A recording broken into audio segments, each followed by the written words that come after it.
Can we start the webinar? Okay. And can you start the webinar, Tillai?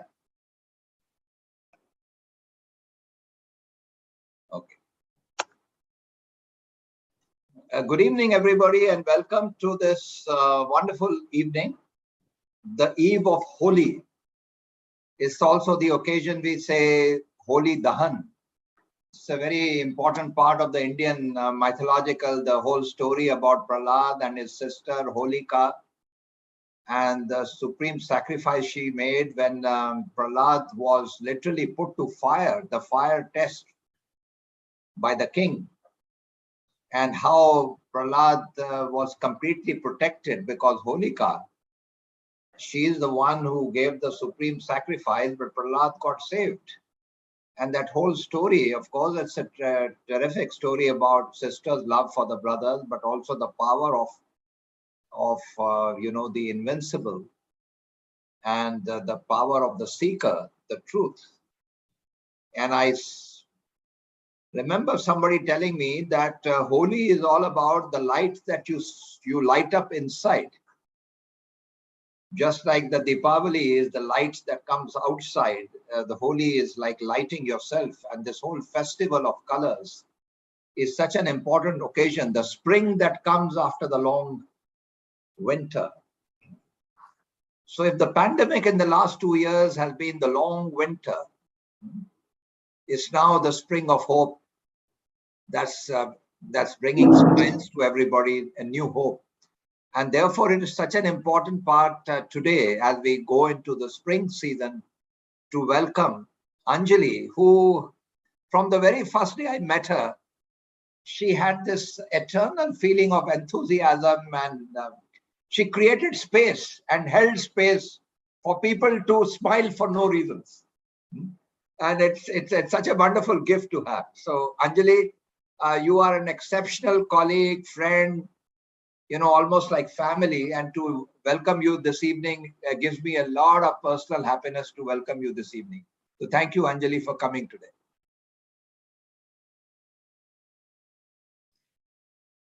Thank you, Anil, for that warm introduction. Thank you. And to set the ball rolling, as we always do in this series on conversations that count, our students will first share their insights, and Shikha will set the ball rolling. So Shikha, over to you. Good evening, everybody. So this is Shikha from HRLP batch of 2021. So I'll be talking about my self-leadership classes, which were very insightful for me, where I could discover my inner leader and the potential to grow. So all the learnings that I had in the self-leadership will stay with me for life. I understood that this is very important for a person to discover his true potential, or rather one's ikigai for forging ahead and making a difference in the world. While our learnings were many, but one thing that stayed with me was learning how to unlearn. So before starting our MBA journey, we were also told that if you wish to succeed, you need to understand the skill of unlearning. During this course, I could also understand that learning is a continuous process which starts from birth. So learning happens when there is interaction, there is self-reflection, and Anil's course made us reflect upon certain learnings which we had on how we can unlearn and how to learn the new skills. It was a continuous cycle. Now, talking about one of the key skills that I learned as an HR was about the skill of taking the interviews of the candidates in the right way and asking the right questions. Instead of probing them, it should always be a conversation. So this was a key skill that I actually developed instead of during this journey of mine. Further, I also learned that learning takes place through all forms. It's not only the bookish knowledge that we have, but it's about the feeling, about doing, about watching others and thinking the right way. So I believe it is extremely important for all of us to unlearn in order to replace the old skills with the new ones. Also, it's not just in terms of the technology, the happenings around us, but it also in terms of the behavior we have. So with the changing times, people also change. Therefore, self-reflection, unlearning, and relearning the skill is very important for me. Thank you, Shikha. Shantanu, you want to build upon that? Yes, sir. Good evening, everybody. My name is Shantanu Sharma, and from my leadership class, I have learned a very important thing in my life, that there are learning pattern of people. Some of them learn from listening. Some of them learn from reading, taking notes. Some of them learn from reading. But I thought about myself. I thought about myself, and I found that I am the person who learned from reading the things. And but I started getting a lot of people, that how do he learn, how do she learn. So I understand that I can take it in my take it in my industry experience, that some of us learn from reading, some of learn from sounds, and some of us learn from creating writing the notes. So I can take it in my take it to my industry experience, and that could help me out very well in my industry. So that's it. You also talked, Shantanu, just before Anjali came, you were talking about certain personal habits that you began to pay attention to. Do you want Exactly. a minute on that? Yeah. Exactly, sir. So procrastination, it was about procrastination. So procrastination has been one of my weaknesses these days. I mean, last days before joining Soil. So it was my IDP, Individual Development Program, and it was one of my initiative, and I built on it. ENB sir helped me a lot in this, and apart from this, I had never delayed any assignment in my Soil career, and I'm working on it very well. So this is one of the skill I developed in my past. Yeah, you past were 1 year. telling me that you consciously found this practice, that you were procrastinating a lot. Exactly. And you paid attention to where is that procrastination coming from, and you began to observe that. And that gave you the empowerment and the permission to change that habit. And now consciously you have been able to overcome that procrastination to a large extent. Is that what you said? Yeah. Yes, sir. Exactly. Okay, great. So Saurabh, do you want to build upon what your two colleagues said? Okay, good afternoon, everyone. So my name is Saurabh Kumar Raghav Singh, and basically I'm born and brought up in Pune itself. And talking about my learning from self-leadership, it would be really unfair to just say in just 2 minutes. So what basically I've learned, most important, is thinking, asking the right question. Before joining Soil, I was an engineer. So whatever I was getting, whatever information I used to get, whatever knowledge I used to learn, I never asked any question. I used to just practice it without understanding what is the use of it.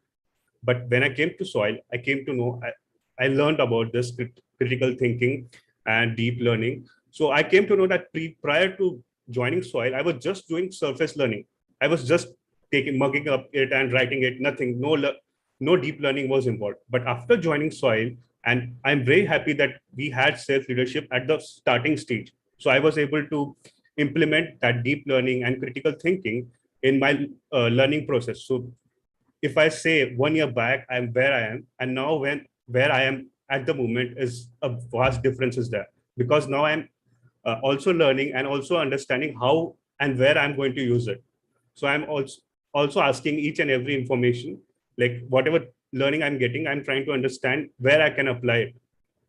And a simple example I can give is, like, we are using WhatsApp.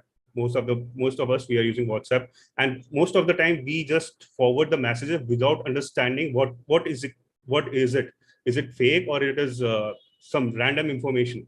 So now what I'm doing, I actually read those messages and try to question it, whether it is a true message, or should I forward it, or should I just, it's not important.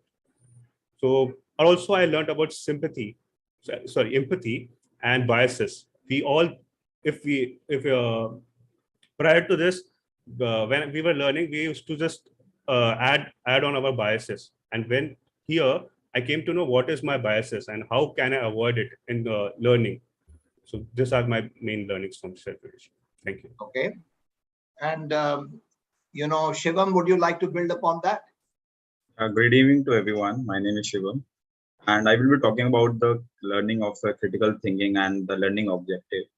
With the critical thinking, learning and thinking has developed the intellectual disciplines, the process of activity and the skillful conceptual applying and reflecting and reasoning intellectual values that has been transformed from subject matters to divisions, and which has also clarified the clarity of accuracy, precision, consistency, and has also revealed a sound evidence in all of our batchmates, and which has also developed our emotional domains, highlighting in a feeling or a emotion. And we have also learned our level of acceptance and rejections in our period of time. And the main premises is that the knowledge is the simplest part of learning in our domain and in our life to life, in our day lives, which we have count as a due response. And we have also acquired the skill of knowing of intellectual international learners.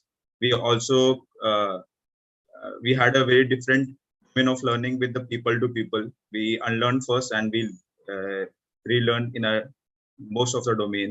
And soil education has provided developed a sophisticated approach of thinking and thinking of a student mind, where we have fact and concept. We also adopt one of the knowledge of a talent or a new situation, developing of a specific physical of information. So yeah, summarizing in a quote of Albert Einstein, wisdom is not a product of schooling, but of a lifelong attempt to acquire it. That's it, sir. Thank you, Shivam. And over to you, Sharik. Yeah, ma'am. So my name is Sharik, and I would be talking generally about the self-leadership course which Anil sir took in the initial part of our course. So it was an enriching experience altogether, and we got to know about various facets of leadership, from listening skills, removing our biases, appreciative inquiry, and discovering yourself and your true potential altogether. So that built a strong foundation for us that carried on throughout the year and helped us in all the subjects. We could use the listening skills to properly listen to various topics and ask meaningful questions and understand it deeply. So basically that course was, I think, very critical in our growth in this particular course and college. And regarding this particular blog of learning to learn, I was very intrigued by this understanding grades topic, because grades, I think, has been so much overhyped in our nation that people just blindly go towards achieving good grades and not building the foundation to learn, basically. So many people, many students who are looking to just do the bare minimum and pass don't achieve that much learning as compared to those who are going for good grades. So that creates a disparity between both of them. And so I think that should be the thing that needs to be changed. And yeah, that I would like to share. Thanks, Shari. So Anjali, these students have looked at different facets, right? From unlearning to critical thinking to overcoming procrastination, and and the intellectual development, and really finding the real meaning of education. What Sharik talked about last reminded me of what Mark Twain said, that let your schooling not interfere with your education. And that was something very interesting. But moving to you, Anjali, tell us more about Anjali the person, your family, your upbringing, a little narrative of your life on what defined you before you start talking about this calling to help people to learn and this passion that you have. So tell us all about yourself, Anjali. Anil, thank you so much for this invitation to this, to be on this conversation with your students and to this learning community. It's a privilege to be here. This is titled Conversations That Count, and your life has really counted for many as well as for me. I met you when you were leading Aisha Consultancy, and interacting with you opened my eyes to new opportunities. And so thank you very much for this opportunity to talk about learning how to learn, because it resonates not just with me, but also with our relationship. So moving on to what you were saying about me as a person, I actually spent all my time thinking about learning how to learn, and I did not really spend some time on that. But since you had warned me, I quickly thought of three things that come to mind. And the first is that I grew up at a time, and this is going to date me, when the colonial hangover was very evident. So I grew up in a factory town. My father used to work in a multinational company called Dunlop's, and I grew up in a factory town where we were the only Indian family inside what is now called a gated community, but in those days was called an enclave or a compound. So inside that compound were only the senior officers, and all those senior officers were white. My father's father and mother and eventually my sister and I, the four of us, were the only Indians excepting for servants. You know, all the staff were obviously Indians. Everybody else was white-skinned.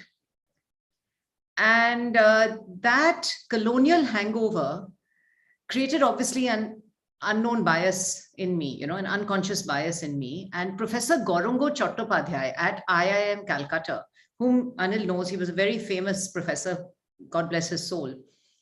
He was the one who helped us, just like Anil is helping you with this course, to uncover these unconscious biases and these barriers in your mind, which prevent you from being a full person. And the way he did it was to make us write about it. So that concept of writing and reflecting was also a learning for me. And I've used that tool at different points in my life when I've been in difficult situations to understand what exactly has happened and to get over it. But he was the first one to bring this to our attention, that everybody has unconscious biases and unconscious challenges or whatever, which you're not even aware of. And when you become conscious of them, they disappear. You know, then you wonder, my God, what was it? You know, I don't even remember it. So that was the first one. And today, when we're talking a lot about racism in America and the color of your skin, and when we see the migrant crisis and inequality, I remember that some of those biases are so deep-rooted that people don't even recognize that they have a bias. And I forgive them, because everybody doesn't have the power and the privilege of being with somebody like Gauranga, who opens this up for you. The second person who really shaped me was my father, and Anil knows him really well, or knew him really well. He's also passed on. But he was actually from a very wealthy, privileged family in Lahore before partition. And at partition, they lost everything. He had to work as a coolie on a railway platform. You know, they just got off at a railway station, they came back, and then he worked as a coolie. And they did have a home in Dalhousie, but they didn't have much money, or, you know, they didn't really have the wherewithal to manage it. So his entire family was scattered all over the Punjab. One day I remember asking him, you know, like, why is your family in so many different places? And he said, wherever the train stopped, they just got off. And from there, he moved on. His grandmother, it's those apocryphal stories, you know, she sold her gold bangles so that he could study overseas, and he did his chartered accountancy, and he came back to India, and he made a very good career for himself. And he was a very well-known leader. He started many institutions. So of course, I was inspired by him, and I wanted to, you know, emulate him in many ways.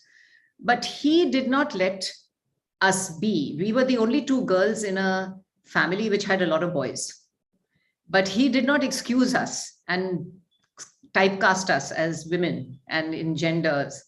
You know, and he was a motherless child. So he may have, he could have been very biased against women, but he had an eye of equality for everybody, towards everybody. And he was able to relate with people at different levels. And he taught me not only that relationships with anybody, relate to people as human beings, not which position they have, but that women are accountable. See, all of us think that women have a choice. If they work, they work. If they don't work because they have to look after their families or their kids or their elderly parents or whatever, then, you know, people say, oh, she's so educated, but she's still sacrificing everything, and it's all right. But, you know, if a man wants to do that, they're going to say, how can he not be a breadwinner? And that is because women think that way, because families don't hold them accountable. My father told me, you have a brain. You are accountable. You have to achieve. You have to be the best that you can be, whatever you want to be. So that was the person who shaped me, that you have to be the best that you can be. You want to be a gardener, be the best gardener. The third thing that really shaped me was that because of our background, as refugees. And because I married a Kashmiri Pandit who also was then thrown out of Srinagar and, Kashmir, etc.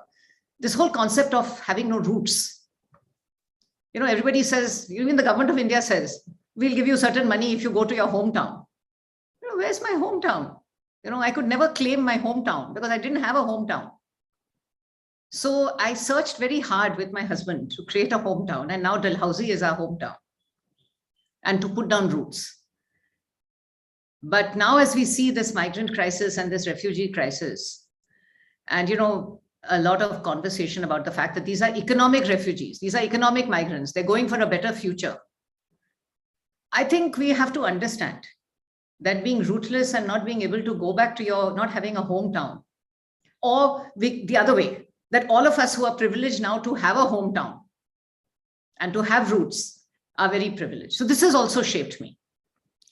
So Anil, I tried to look for 3 things which were maybe some were known, some were unknown to you. I hope that works.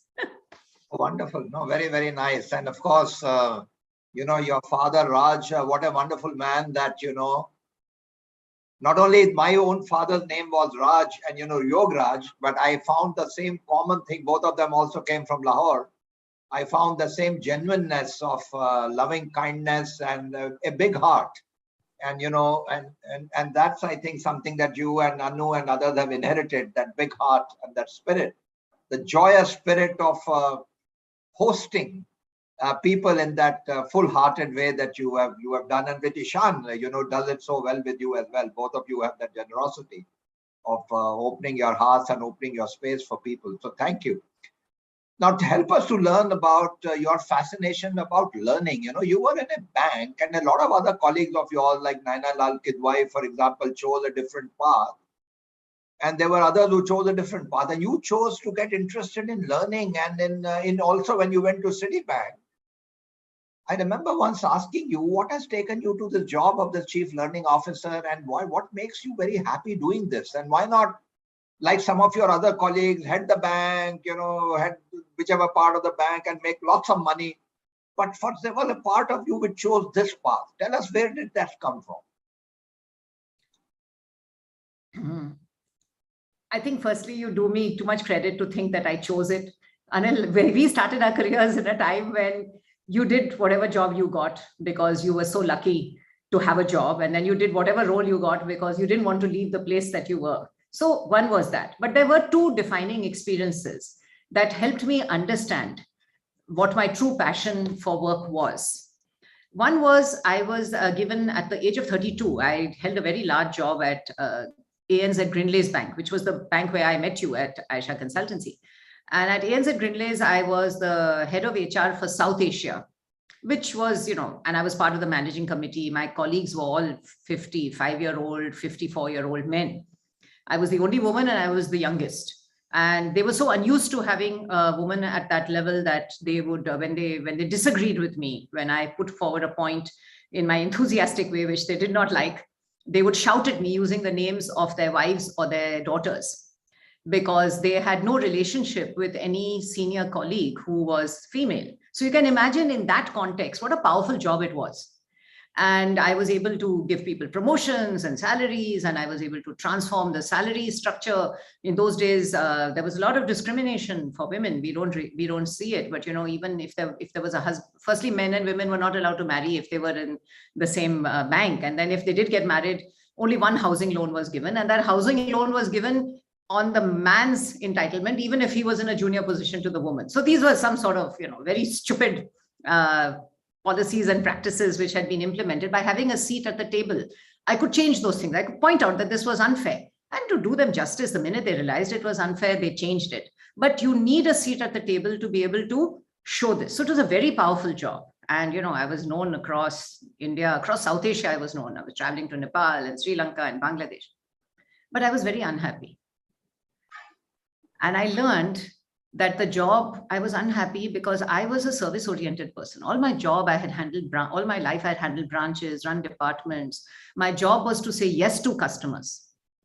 And it gave me a great joy to be able to do something for a customer. And all my customers have become my friends and remained my friends. And their children have become my friends, and their children's children have become my friends because I said yes to them. And in this HR job, I was saying, no, you can't get a promotion. No, you can't get a transfer. No, you can't get an increment. So I was not happy. So that was one thing I learned, that it's not power, but it was the job that really turned me on, what I was doing in that job. And then I came to Citibank, and at Citibank, I was so happy because I was doing a marketing job and sales, and that I was back in where I really belonged. And then my boss, at that time, Ashok Dutt, again, God bless his soul, he has moved on, but a fabulous mentor. He said to me, Anjali, why did you, everybody in the bank has done very well and all, but the employee engagement scores in your section are very high. And that's because the only difference is that you've done a lot of training. And so we want to make you head of training and development and quality and this and that. And I said, no, I don't want to do. I was head of HR and you want to make me head of training. I didn't. And he said, listen, trust me. Now, in those days, if your boss said trust you, you either trusted him or you left. So I trusted him and I took the job. And Anjali was absolutely right. He said, Citibank is not like other companies. You will be running your own business unit, which is a leadership and development unit. You can run training for within the bank and for outside the bank. You can also make money. So don't worry. Once I started doing it, I just loved it. And I discovered that here, it was not only about saying yes to people, but it was about growing and developing them. And that really turned me on. So I had told him I'll do it for 1 year. But after a year, when he came back and said, why don't you move on? I said, no, I'll stay. And to do Citibank justice, they gave me bigger and bigger jobs in that same place. Eventually, I was running leadership and development for many businesses, many geographies based out of Bombay. I mean, I traveled a lot. I was out on the flight 20 days a month, but I was still rooted in my own city, which was a huge, big thing for me because my family was here. So, Anil, that's how I got into leadership and development, but it was a very serendipitous and very lucky choice. Very nice. Now tell me this whole thing about learning how to learn. And I remember you and I and our dear friend Prasad Kaipa and others, we've had some fascinating conversation about this theme. And you have explored this theme a lot. What has been your own learning about learning how to learn? And how would you like to capture the essence of that? So I thought about it, Anil, and there are 3 seminal experiences that have informed the way I approach learning. And I'll share my reflections on these seminal learnings and how they've impacted my professional and my personal journey. So the first of these seminal experiences was when I was about 5 years old. And it explains my love for the hibiscus flower. Everybody who knows me knows that I love hibiscus. I have hibiscus bushes in my home. I have paintings of hibiscus. Even the tiles on my floor have hibiscus. But that hibiscus flower represents an experiential learning moment. I was only 5 years old and I had missed school because I was sick. And my mom, to help me catch up, taught me the parts of a flower. That was the class I had missed. First, we read about the hibiscus, then we plucked it, then we separated all the different components, we identified them, and then I actually drew it and colored it. And many years later, my niece, who was 10 years old, that means it must have been at least 35, I was 35, must have been 25 years later. She called me and said, she wanted some question on flowers and all, and I was able to explain it like this. And that was because the way my mother had taught me was so actively engaging that the concepts were still crystal clear. And active learning is one area of interest. As many of you, I think one of you had started by saying that it's not just about reading, but it's about engaging all the senses. And that's what active learning does. It's beyond reading and listening and memorizing. You engage everything, visual, auditory, kinesthetic. You engage brains and minds and bodies. And then, individuals can discuss challenging questions with each other. You can respond in writing to a question. You can predict the result of an experiment. You can apply theory to a problem. It involves collaboration, which I love. You have to talk to other people. It involves reflection. As I told you, Gaurango Chattopadhyay taught me that a long time ago. It involves real-time polling in a classroom, maybe. This is active learning. And this active learning processes, it accelerates learning and it improves retention. So I enjoyed learning in this way. And I've applied these principles as a business leader to coach and mentor my team. And many of the roles I did, both as at HR at Grinleys and then at Citibank, enabled me to apply this approach to the learning ecosystem at scale. So at Citibank, the tagline I coined to attract employees to training. So you can't just tell a person at Citibank, come and do this program. You have to market it and they want to come and so on and so forth. So the tagline I coined was learn faster, remember more, and apply it all with fun. This is all about active and accelerated learning. And I owe a lot of this to another dear friend of Anil Sachdev, Marcel Parker, who took me to meet a guy called Daniel Pink, who wrote a book on the whole new mind, which explains that the defining skills of the previous era, which was the information age, was the left brain, the left brain. But that's necessary, but no longer sufficient in this era, which is the conceptual age. So the stuff that we thought was frivolous, the right brain, the qualities of inventiveness, empathy, joyfulness, meaning, all these determine who will flourish and who flounders.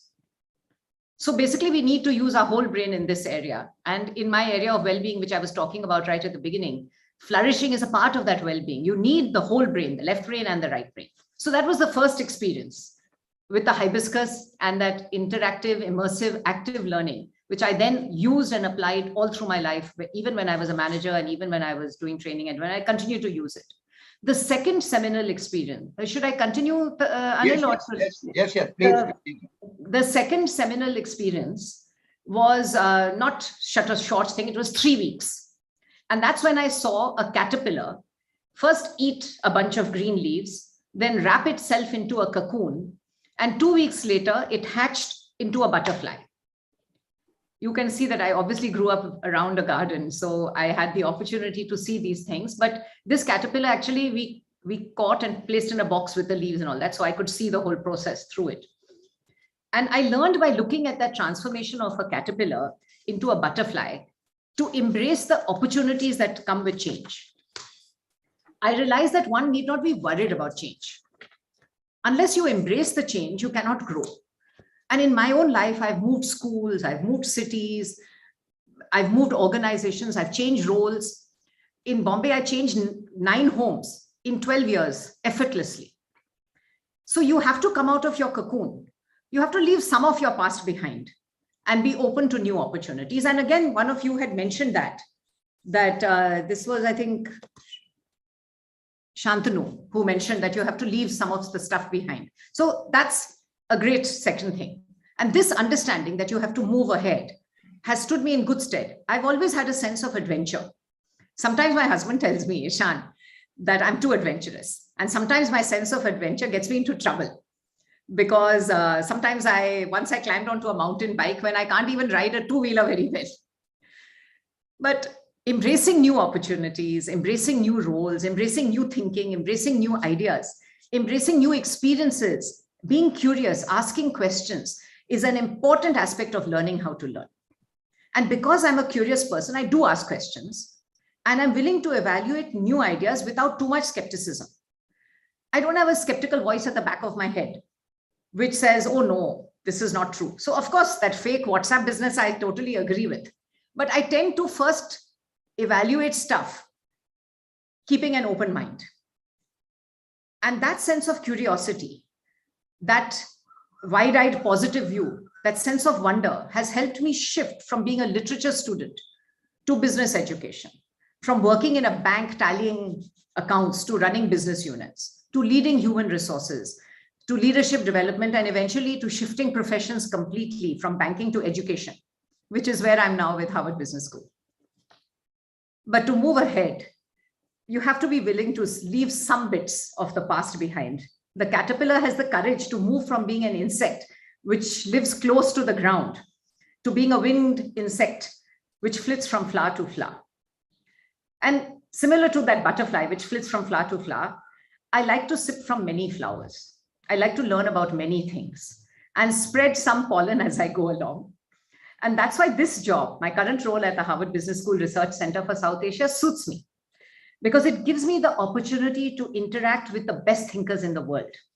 We've supported the research of more than 100 faculty at the Harvard Business School. Imagine the excitement of working with a global thinker for 3 to 6 months, and then moving on to another global thinker. Because we work across different professors, we are able to see patterns and identify emerging trends and new business models.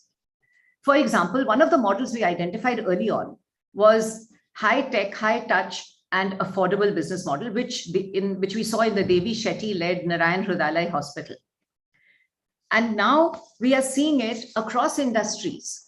Some examples are in prosthetics with Jaipur, the Jaipur Foot, real estate, Mahindra Life Spaces, education, Upgrad. So I'll move on now to the third experience. And that was after I finished school and before I started college, when I volunteered at the Missionaries of Charity, Mother Teresa's Missionaries of Charity orphanage for children at Kolkata for 6 months. I had grown up in a very sheltered environment with very loving parents, very supportive extended family. And the orphanage was filled with children of all ages. Many were infants, many were toddlers. They had nobody in the world, no family to call their own. They were so hungry for love, a smile, a story. Any attention lit up their faces. They had nothing, meager food, inadequate clothing. Yet the only thing they craved was love. And that volunteering experience showed me a different world and taught me what really mattered. During the pandemic, the stories of the migrant workers, the fact that their needs had not even been taken into consideration, was an eye-opener for me. I saw it even with my own drivers who had come from their villages. And, he came to me, my driver from South India, and he told me, he said, "Madam, I'm very frightened. I want to go home." And I said, "You'll be safer here." He said, "How will I be safer here? I can't even cook. I don't cook. I get food from outside. Everything is shut." So it was a very personal, and again, in the newspapers, they highlighted all this. We live in this bubble. We get inured to the suffering and hardship that surrounds us. That emotional connect with people different to us, which sometimes people call empathy. One of you mentioned that. Sometimes they call it compassion. It's also, in my view, a very important pillar in learning how to learn. Learning means being connected both through the brain and through the heart. So I've talked about 3 ways of learning how to learn. The first is using all your senses: visual, auditory, kinesthetic. Active learning, which accelerates learning because it uses your whole brain. The second is the attitude of the caterpillar, where you are not frightened of change, but embrace it. And of the butterfly, where you're curious. And the third is about thinking of learning, not just at an intellectual level, but at the heart level. Building connections with other people based on the values of compassion, love, and generosity. And finally, I believe that the key to leading a life filled with learning is to develop a skill of integration, of connecting the dots, seeing the patterns, building the meanings. And at school and college, we are taught the skill of critical thinking. I used to be a debater and was very proud of being debating captain everywhere. And people are proud of it. We also admire the creative types, the artists, the musicians, the architects, the designers. You can develop these creative skills. I'm a great fan of Edward de Bono, who taught us that lateral thinking, 6 thinking hats, this can all spark creativity. So creative thinking can also be learned. And both these skills, critical and creative, are important. But there's a third aspect, which is constructive thinking, which is where you bring it all together.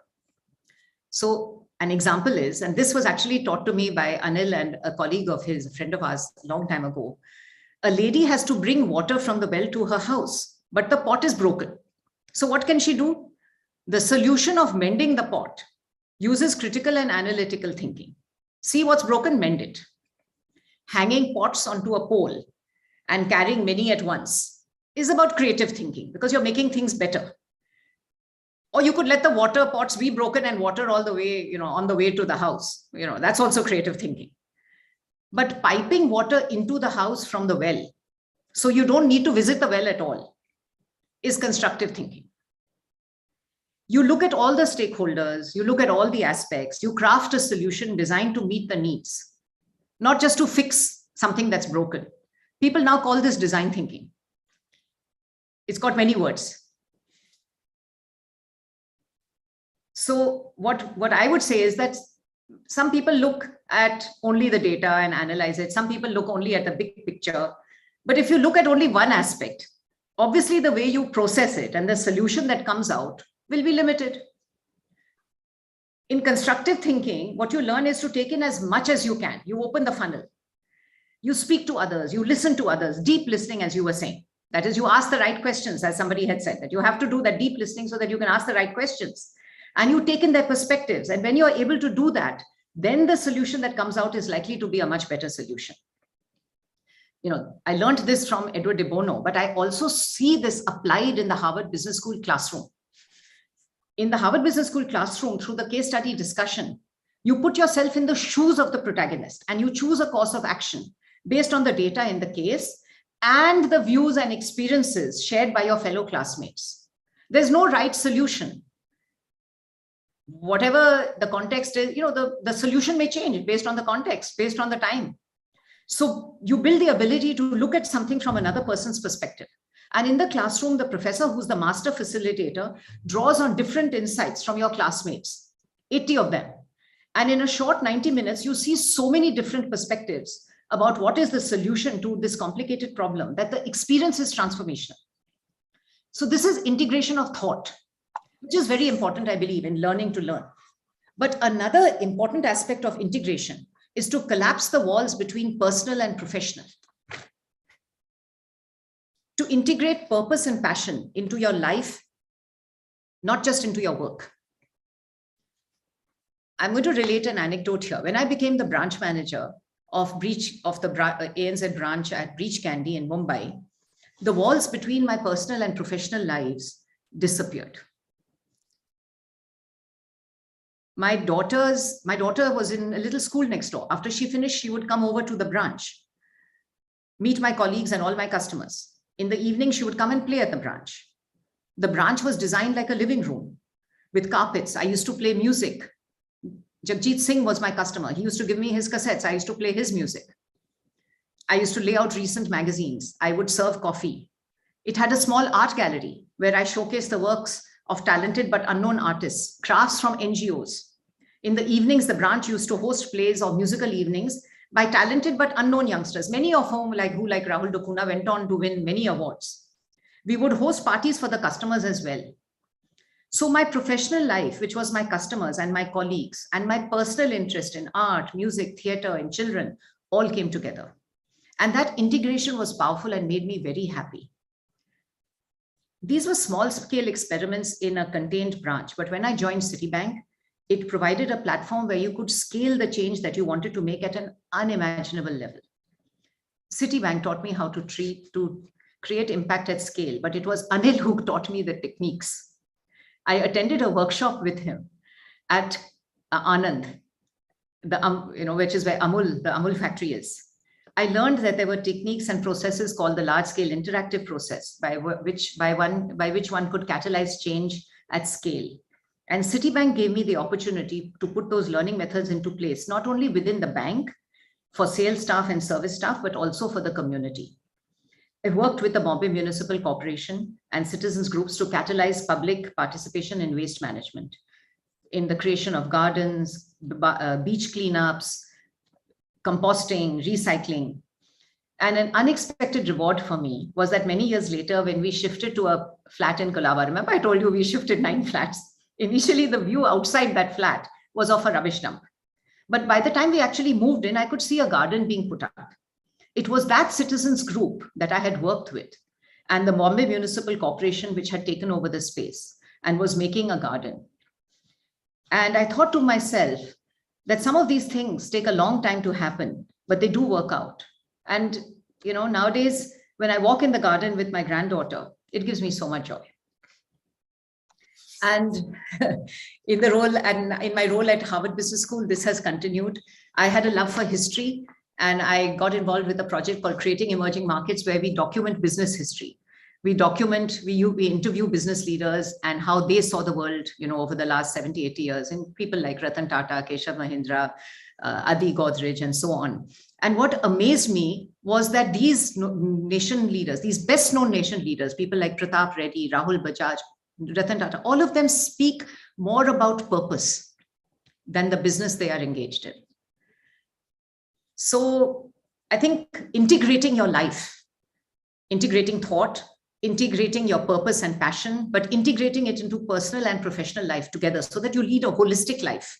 You not have just a whole brain, but a whole life is very important. And so I think that it is fitting that I started by recognizing the role that Anil has played in my life.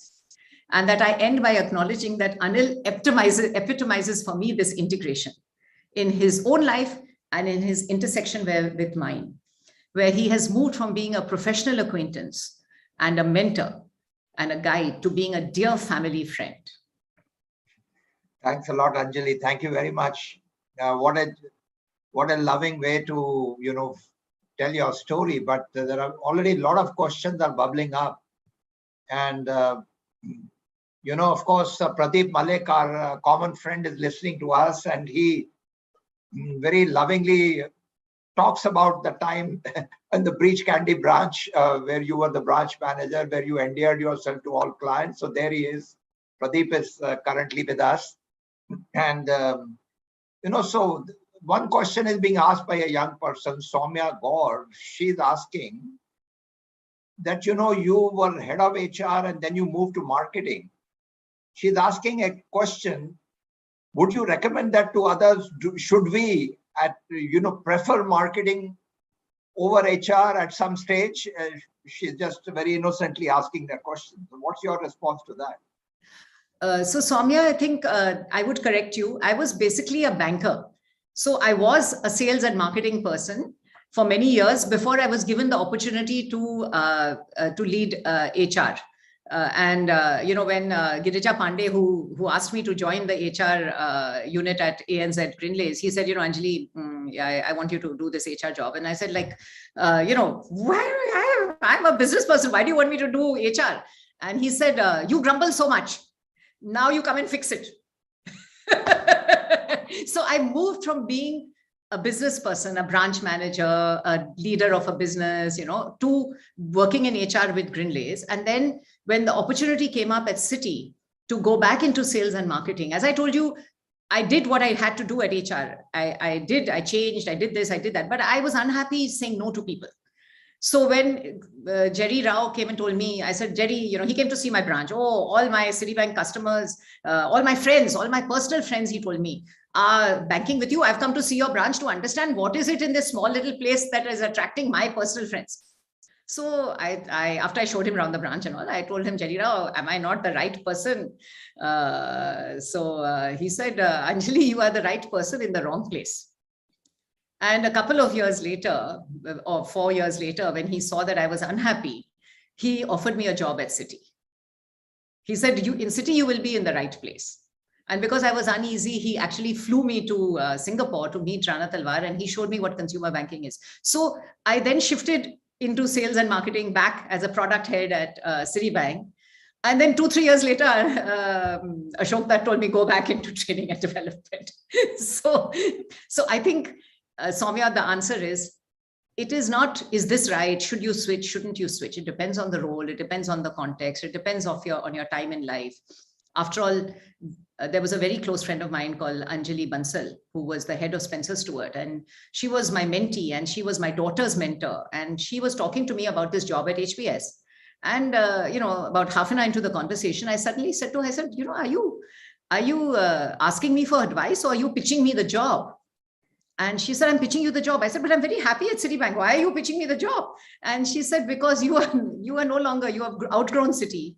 You don't talk about training and development anymore. You only talk about education and schools and thinking skills and what you're doing in the schools across the country and this and that. You're not talking even about training and development. And this is the best education brand in the world. Why don't you consider it? So that's how I considered it. So my answer is embrace new opportunities. Don't close your mind and say, I will do this, I will do that. Today's children tend to think, I will take this step, then I will do that, then I will do this education, and I will do this. Be open. Very nice. Rakesh Jinsi, who heads SOS Children's Village in India and a dear friend from Aisha, he was also president for Soil. He is asking 2 questions. As we see around us, he says the world is facing a crisis of leadership, be it in the corporate world or in politics or religion or whatever. To your mind, how do we address this, and what could be the possible solutions, and what role could educational institutions play in this? I am a little uneasy about giving this answer because it's a bit personal. But I think what happens is, Rakesh, that the world has now placed external markers such as money, power, size, scale as the marks of success. Our country was not like that, actually. You know, I was just listening to Anand Mahindra a few days ago, and he was talking about how when Mahindra and Mohammed, when they started prior to independence, prior to partition in Pakistan, their founding advertisement was about principles and about nation building. That was in 1945. And today Mahindra is also talking about rise, and how can Mahindra rise by lifting others. So that sense of purpose exists.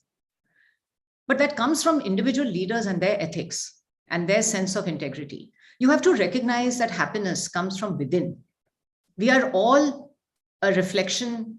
We are the pure self is inside us. And this body, mind, this is just a clothing that the pure self is wearing. We look outside for happiness, whereas actually the happiness is inside us.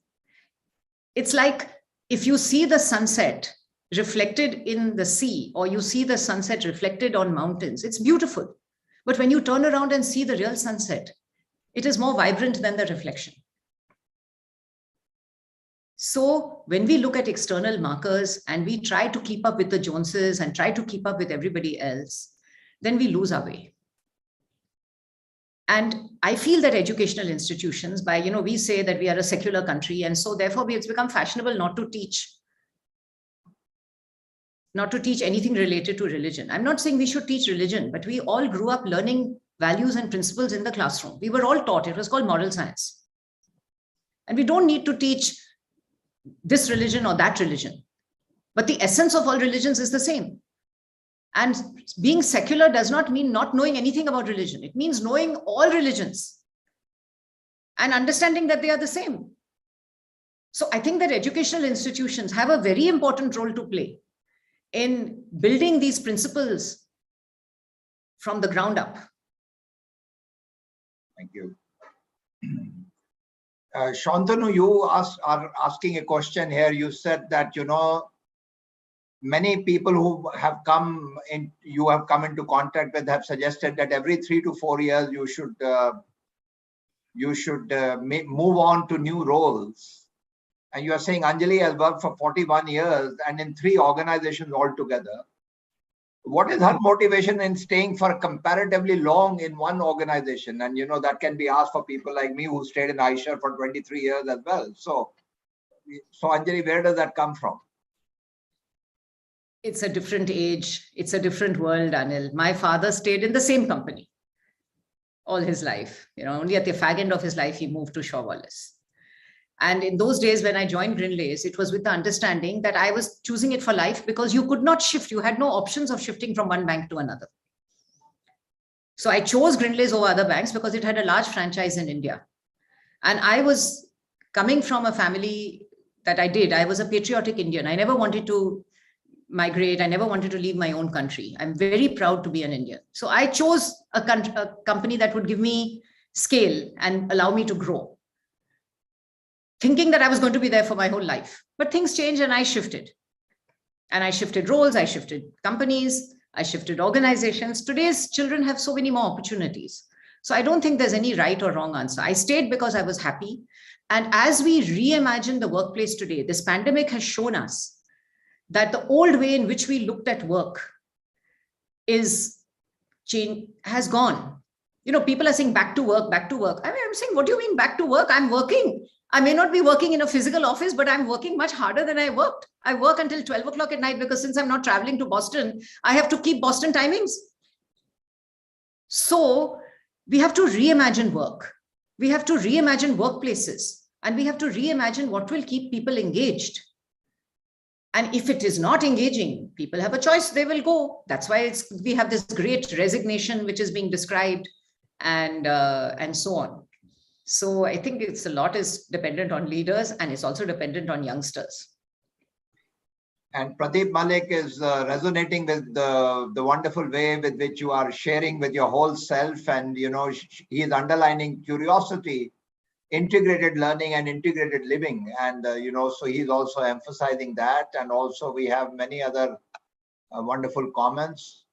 And also looking inward, Pratap Reddy reminds us about the Vipassana, and the Vipashyanti, and also the Panchakoshas of course, Patanjali. And for Pratap Reddy's information, this whole self-leadership course I teach to students, and the whole soil philosophy is based on the Panchakoshas, the 5 paths: leadership of the body and the senses, the leadership of the breath and the going beyond biases, leadership of the emotional self to source emotional well-being, leadership of the intellectual self to make the right choices, leadership of the ego to discover the purpose, and leadership by the larger self that Anjali referred to, the source of all happiness inside. So that whole beautiful 17 sessions on self-leadership, and we are on the 16th session today, and we will close in next week with Uday Patola, the CEO of a global pharmaceutical company, which from New York, who will be talking about the last issue about overcoming immunity to change. Because even after you find the purpose and the inner joy, something happens that takes you back to your limited self. So how to overcome that? Anjali, what a delight to have you this evening. I mean, it has been fascinating. I wish this was a 2-hour webinar today, because, I know that, to having you and the effortless way and, with which you shared, and also the pains you took to prepare for the webinar. You really did a super job of knowing what the theme is and preparing yourself and sharing with us that. So many things I learned with you today. Curiosity. I think right from that 5-year-old Anjali, where your mother is teaching you that hibiscus flower and the petals, and where does the nectar come, and that whole beautiful part of that fascination, the curiosity is born there. And then you are living in that compound, and you have these white people all over, and you are able to understand later that because of that sheltered living, there are biases, and you observe the biases in yourself. And then you move on, and the 6 months in Mother Teresa's, that whole Mother Teresa, the place where you are with orphans and children, and you discover the power of love. All that orphans are looking for is love. And you find that tremendous power of love, and how it is so transformational. And then as you grow older, and that seminal experience as you described of, that caterpillar, and putting that and seeing the cocoon it gets into, and then discovering its new self and the butterfly. And to say that you have to have that inner awareness to look at opportunities for transformation, and learning will happen effortlessly if you do that.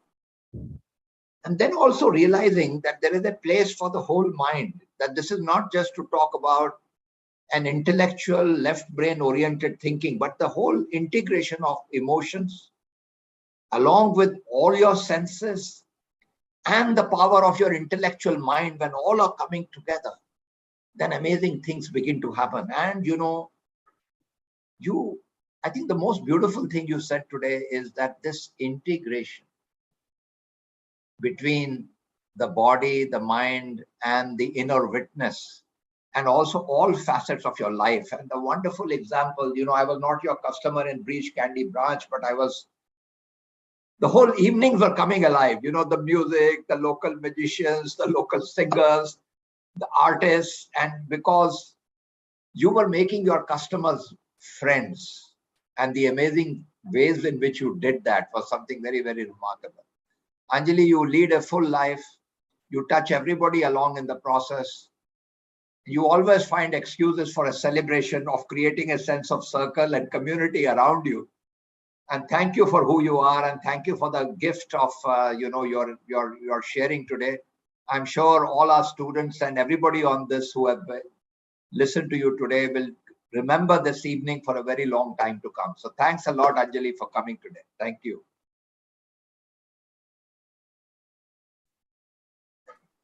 Thank you very much. Thank you.